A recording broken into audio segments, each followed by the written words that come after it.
Perkenalkan, nama saya Yusron yang nanti akan memberikan materi tentang fiber optik. Yang nanti materi tersebut adalah memahami, melakukan sambungan fiber optik dan cara perbaikannya. Sebelum materi ini kita mulai, kita berdoa dulu agar diberikan kelancaran dan kebermanfaatan ilmu yang akan kita pelajari nanti. Berdoa dimulai.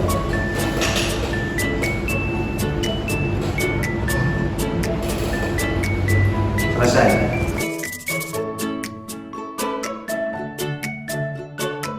Jadi pada saat awal pembukaan itu bagaimana kita memberikan anak-anak stimulus untuk lebih antusias dalam mengikuti proses pembelajaran tersebut. Setelah kabelnya sudah dimasukkan ke splicer semua, nanti ditutup. Nanti akan muncul di layar sini kabelnya. Setelah kabel tersebut muncul, silakan ditekan ini agar nanti proses penyambungan bisa berjalan. Pastikan pemotongan kabel itu presisi, dan nanti penyambungan bisa berjalan lancar. Oke, setelah itu ada komponen fiber. Yang tadi alat kerja, yang ini komponen itu biasanya habis pakai. Ada fitur. Nah, ini ada fitur.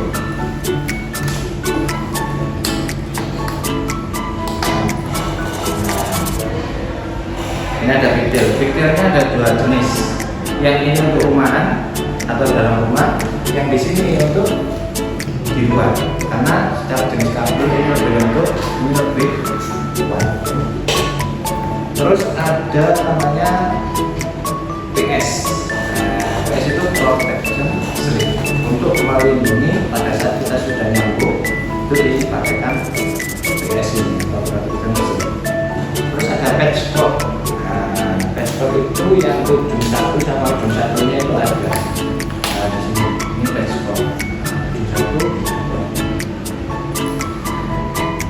itu yang sering dibutuhkan. Terus ini ada aksesoris tambahan, ada dari brosur yang ini biasanya kalian temukan di tiang-tiang. Biasanya di tali seperti ini, tali jadi menggantung.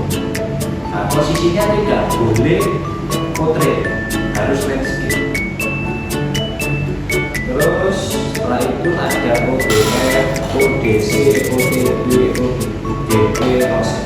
Jadi urutannya itu biasanya dari server itu ada ODF, ODC, ODB, ODP, baru ke roset. Roset itu ini biasanya dari roset langsung ke OMP atau ke router, itu baru bisa dipakai.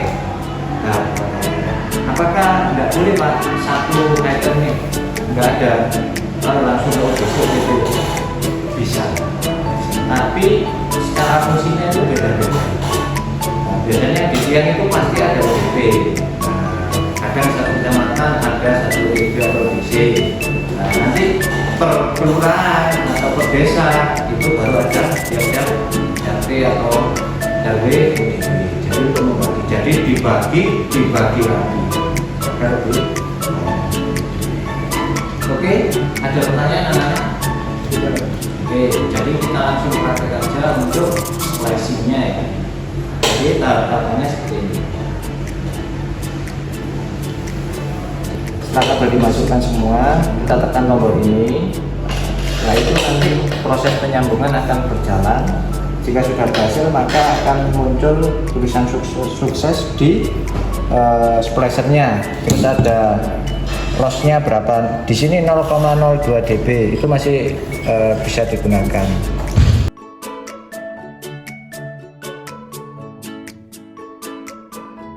Jadi pada saat saya menyampaikan modul ajar tersebut itu akan lebih runtut dan terarah terkait pembelajaran siswa. Jadi mulai dari pembukaan, nanti absensi, terus sampai mulai dari isi materi, terus praktek sampai penutup dan refleksi itu dengan modul ajar tersebut akan lebih runtut dan terarah proses pembelajaran anak-anak. Dimasukkan ke sini, ada ditekan terus ditarik. Nah, nanti keluar kabel core-nya yang warna biru. Nah, setelah itu nanti kita dikupas pakai tangan. Kupas ini sampai dia kelihatan putih. Jadi kulit birunya terkelupas nanti yang putih.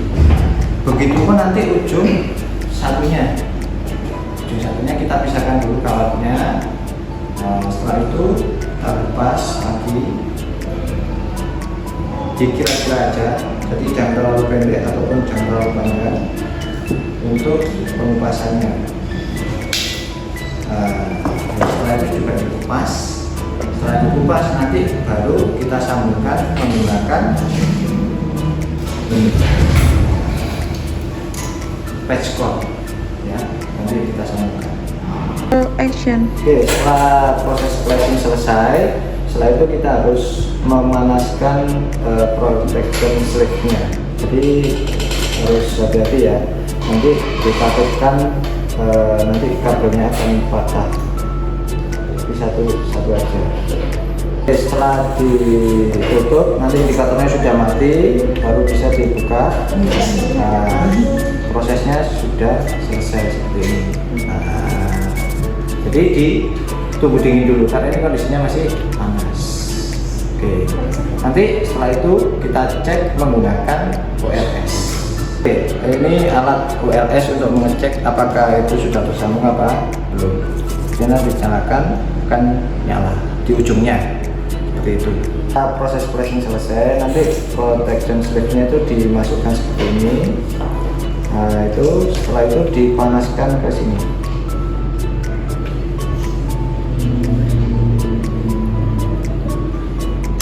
Nah, nanti ditunggu dulu sampai indikatornya selesai.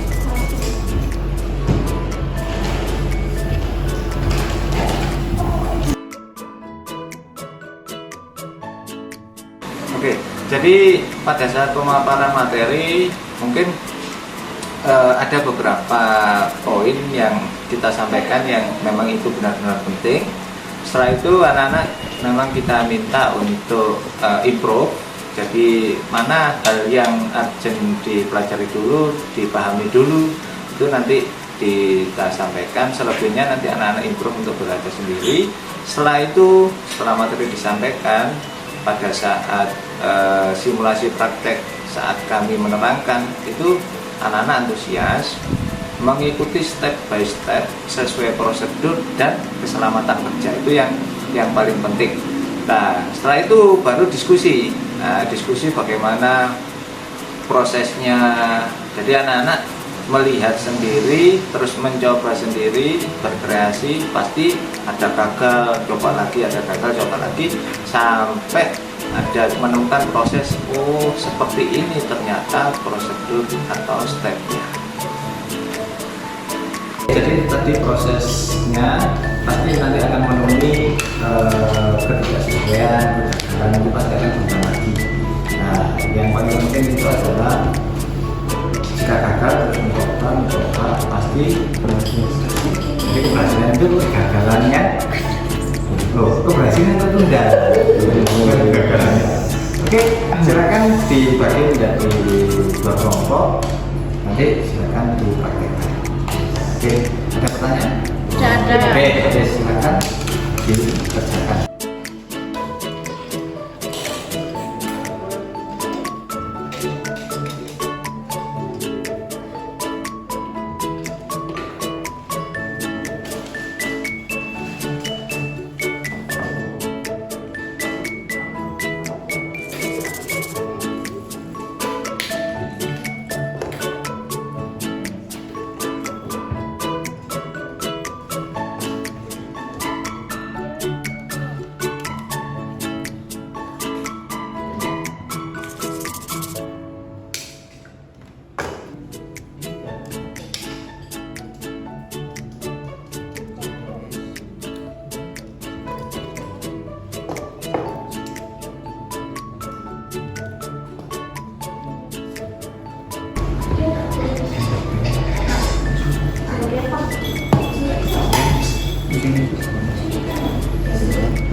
Waktu aja memang Pak Yusron. Action.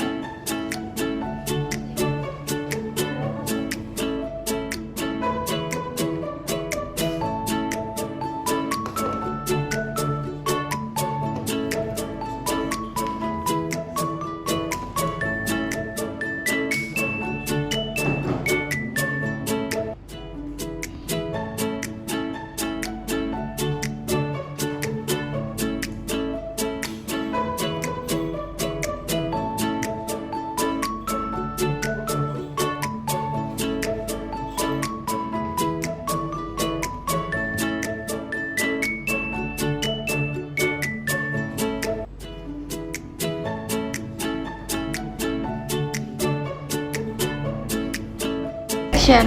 Pak, ini udah tersambung dengan baik, kabelnya udah dicek sama Pak ULS-nya, saya udah keluar dari kabel satunya.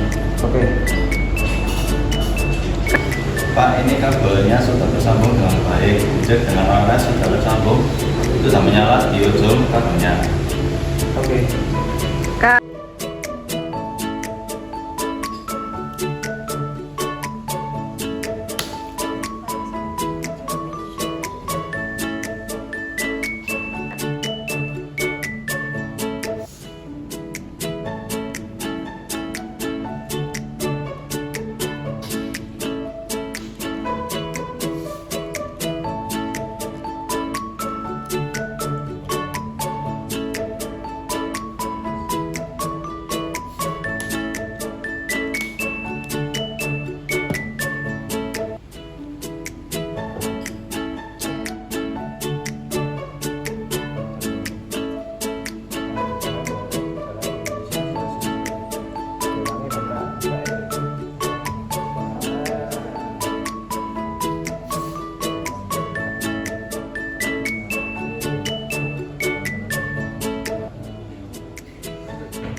Ada lagi terkait kendalanya?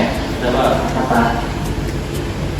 Setelah melakukan blending kan otomatis spotnya kan menyambung. Ya, betul. Itu harus hati-hati Pak. Oke. Jadi gampang putus. Oke.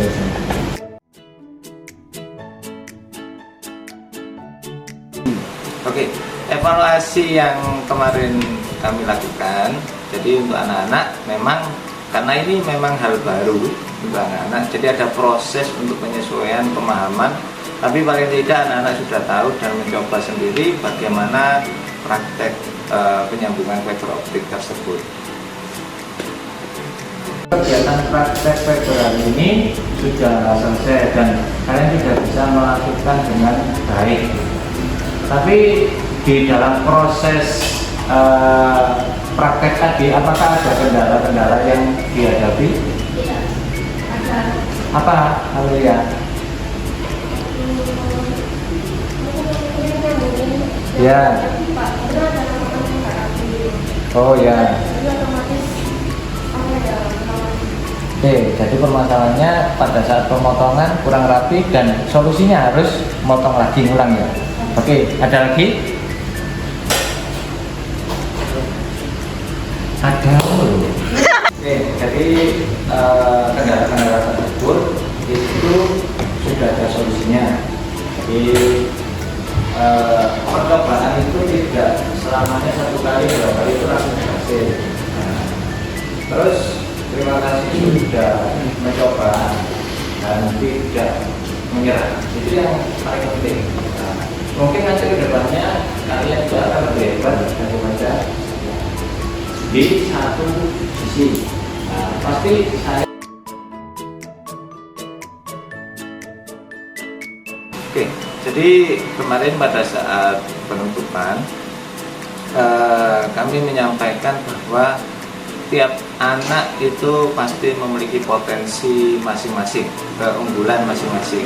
Mungkin di si A dia ahli dalam ribet, si B ahli dalam matematik, tapi paling tidak satu anak itu punya satu keahlian yang itu dia tekuni, tapi tidak menutup peluang untuk dia mengetahui beberapa materi atau beberapa teknologi yang ada. Dalamnya kalian ada lebihnya. Jadi maksimalkan potensi-potensi kalian yang ada.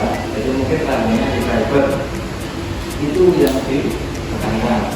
Tapi tidak menutup kemungkinan kalian harus belajar yang lain, meskipun tidak ahli, tapi tahu.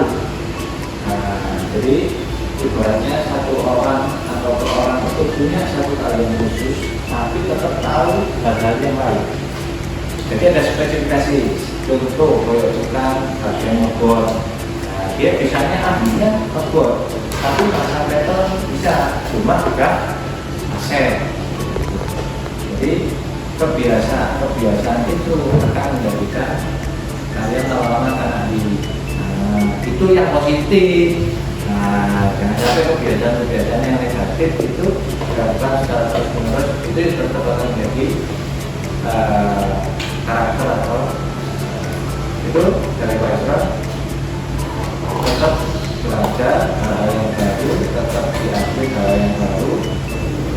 Kalian lebih muda, lebih fresh, maka depannya. Oke, terima kasih untuk hari ini. Waktunya, kesediaannya. Mohon maaf kalau ada kesalahan selama proses pembelajaran. Semoga ilmu yang diberikan ini meskipun tidak banyak itu akan bermanfaat bagi kalian semua. Oke, belajar materi dan Assalamualaikum warahmatullahi wabarakatuh.